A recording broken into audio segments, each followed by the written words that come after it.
ఆహా ఆహా, ఈ పృథివిని పాలించడానికి వచ్చినటువంటి ఓ పృథు చక్రవర్తి జయ హో అన్నాడు. చూడండి, పృథివిని పాలించాడు కాబట్టి, పృథు చక్రవర్తి పాలించాడు కాబట్టి దీని పేరు పృథివీ అని కలిగింది. ఈ భూమిని పాలించడానికి నువ్వు పుట్టావయ్యా పృథు చక్రవర్తి, నీకు జయ హో అన్నారు ఋషులు అందరూ. నువ్వు భూమిని అద్భుతంగా పరిపాలిస్తావు, అందరికీ అన్నం పెడతావు, అందరికీ ఇల్లు కట్టిస్తావు, అలా ఇలా అని పుట్టినటువంటి ఆ చిన్న పిల్లవాడిని వీళ్ళందరూ పొగడడం మొదలు పెట్టారు. ఎప్పుడైతే పొగడడం మొదలు పెట్టారో, శ్రీమన్నారాయణుడితో అంశతో పుట్టినటువంటి ఈ పిల్లవాడు ఋషులందరినీ పిలిచి, అయ్యా ఋషులారా, నేనేమో ఇప్పుడే పుట్టాను, నా గుణాలేమో మీ ఎవరికీ తెలియదు, నాకు మంచి గుణాలు ఉన్నాయో చెడ్డ గుణాలు ఉన్నాయో, నేను ప్రజలకు మంచి చేస్తాను చెడు చేస్తాను, ఏది తెలియకుండానే నేను అది వెలగబెడతాను ఇది వెలగబెడతాను అని మీరు నాకంటే ముందే ఢంకా బజాయిస్తున్నారేంటి అని ప్రశ్నించాడు. చూడండి ఎంత చక్కటి ప్రశ్న. మన ఇంట్లో కూడా మనవడు మనవరాలు పుట్టిందనుకోండి, లేదా తండ్రికి కొడుకు పుట్టాడనుకోండి, ఆ తాత ముద్దలు కానీ ఆ తల్లిదండ్రులు కానీ, నాకు కలెక్టర్ కొడుకు పుట్టిండు, నా మనవడు డాక్టరు అని పుట్టగానే మనకు ఒక ట్యాగ్ వేసేస్తూ ఉంటారు. వాడు నిజంగా పెరిగిన తర్వాత కలెక్టర్ అవుతాడో కాడో తెలియదు, కానీ పుట్టగానే కలెక్టర్ అని పేరు పెట్టేస్తారు. చూడండి ఎంత చిత్రమో. అలా పెట్టే బదులు శాస్త్రం పృథు చక్రవర్తి మనకి ఏం చెప్తూ ఉన్నది ఈ చరిత్ర, ఎప్పుడైతే పిల్లవాడు పుడతారో వాడు కలెక్టర్ కావాలని కోరుకోవడం ఏ తల్లిదండ్రుల దోషం కాదు, కోరుకోవచ్చు. ఏ తాత ముద్దలు వాడు డాక్టర్ కావాలని కోరుకోవడం తప్పు కాదు, కోరుకోవచ్చు. కానీ ఆ పుట్టిన పిల్లవాడు కలెక్టర్ కావడానికి ఏ విధమైనటువంటి సంస్కారంలో నడవాలో నేర్పవలసిన బాధ్యత తల్లిదండ్రులది. అది మర్చిపోయి కలెక్టర్ అని ఊరికనే మెడలో వేస్తే వాడు కండక్టర్ కూడా అవుతాడు కాదు. కాబట్టి ఆ పదవిని పొందాలి అంటే వీడు ఏ సంస్కారంతో పెరగాలో ఆ మార్గమును చూపించాలి. పృథు చక్రవర్తి కూడా అదే అంటూ ఉన్నాడు, నేను భూమిని పాలిస్తానని చెబుతూ ఉన్నారు, అసలు పరిపాలించడానికి నాకు ఏమి యోగ్యత కావాలో నాకు చెప్పండి అయ్యా, నేను ఏ విధంగా పరిపాలించాలో చెప్పండి, ప్రజలందరూ సుఖంగా ఉండాలంటే నా కర్తవ్యం ఏమిటో నాకు చెప్పండి, అసలు నన్ను ఎందుకు పరిపాలకుడుగా మీరు నియమించారో ఈ మాట నాకు చెప్పండి అన్నారు. అనగానే ఋషులు మునులు అందరూ అన్నారట, అయ్యా నీవు సాక్షాత్తు శ్రీవత్సము చేత పుట్టావు కాబట్టి సాక్షాత్తు శ్రీమన్నారాయణుడి అంశము కావున ఈ భూమిని పరిపాలించడానికి నీవు నియమించబడ్డావు. నీవు ఏ విధంగా ఎందుకు పరిపాలించాలో తెలుసా? నీవు ఎవరి శరీరం నుంచి అయితే పుట్టావో వాడే నీకు తండ్రి. నీ తండ్రి అయిన పేరుడు పరమ దుర్మార్గుడిగా పరిపాలన చేశారు. ఏ ఒక్కనాడు యజ్ఞము యాగములు ఏమీ చేయక భూమి మీద ఉన్నటువంటి మానవ జాతి మనుగడకే కంటపడినాడు. వాడు ఆహార ధాన్యములు లేక జీవములన్నీ అలమటిస్తూ ఉన్నాయి.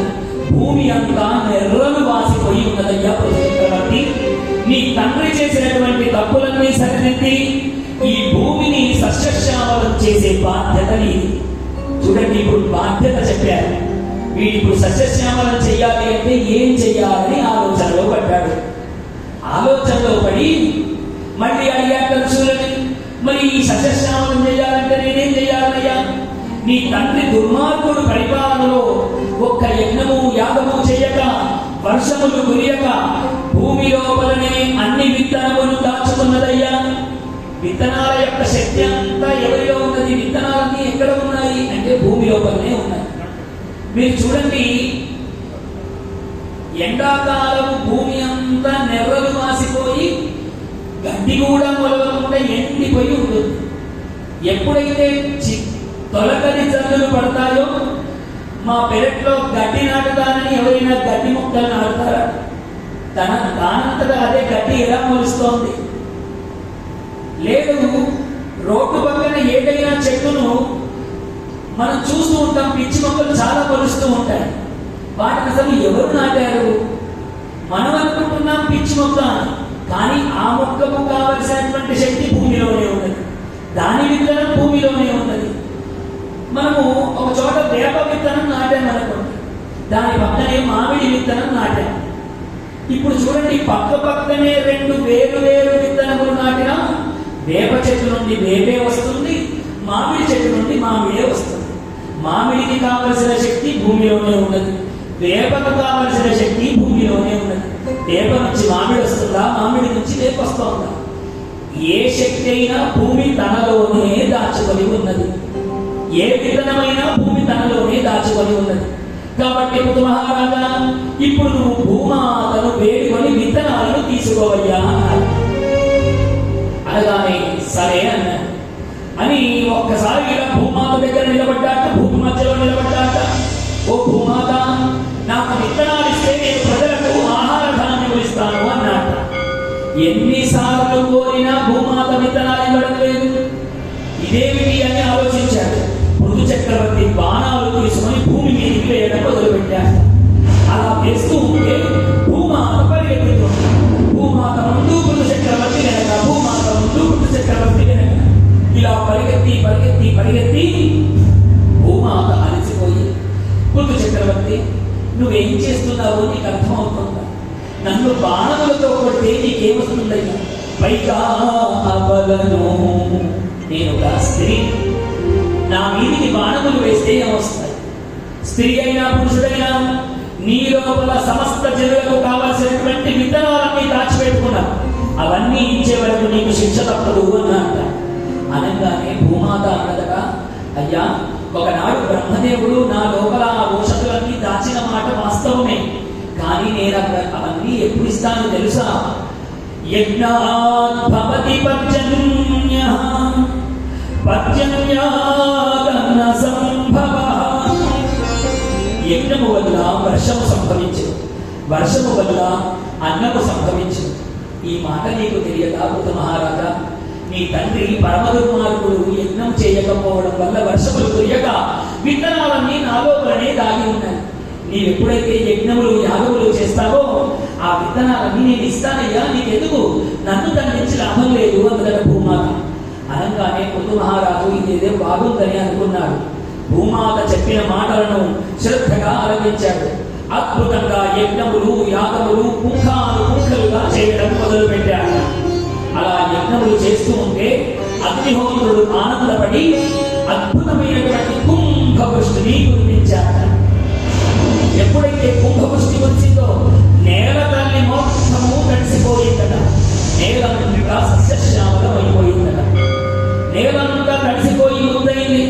ఇప్పుడు తడిసిన తర్వాత నేల నుంచి అనేక విత్తనాలను సేకరించాడు పృథు మహారాజు. సేకరించి భూమిలో ఆ విత్తనాలను నాటాలి. అందుకని నేలంతా ఒకసారి చూశాక భూమాత, భూమి ఎగుడు దిగుడుగా ఎటుపడితే అటు వంకలు వంకలుగా కనిపించింది. అందుకని పృథు మహారాజు తన బాణములనే నాగళ్ళుగా మార్చి భూమిని దున్నడం మొదలు పెట్టాట. భూమిని మొట్టమొదటిసారిగా దున్నినటువంటి వాడు శ్రీమన్నారాయణుడి అంశలో ఉన్నటువంటి ఆ పృథు మహారాజు. అలా భూమినంతా సమతలంగా చేశాడు మహానుభావుడు. ఎప్పుడైతే సమతలంగా చేశాడో భూమిలో విత్తనాలు నాటాడు.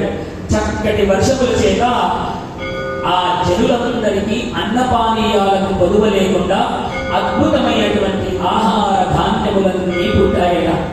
ఆ పృథు మహారాజు యొక్క రాజ్యంలో ఉన్నటువంటి ప్రజలందరూ కూడా పృథు మహారాజా నీకు జయహో, నీకు జయహో, అన్నమో రామచంద్ర అన్న స్థితి నుండి మా అందరికీ అన్నపానీయములు ఇచ్చావు, నీవే మా చక్రవర్తిని అని వాళ్ళందరూ కూడా పృథు మహారాజును అనేక వేణోళ్ళ పొగిడారట. అలా పొగిడిన తర్వాత పృథు మహారాజు ఆనందపడిపోయాడు. ప్రజలందరికీ ఏమేం కావాలో దగ్గరుండి మరీ తెలుసుకుంటూ ఉన్నాడు.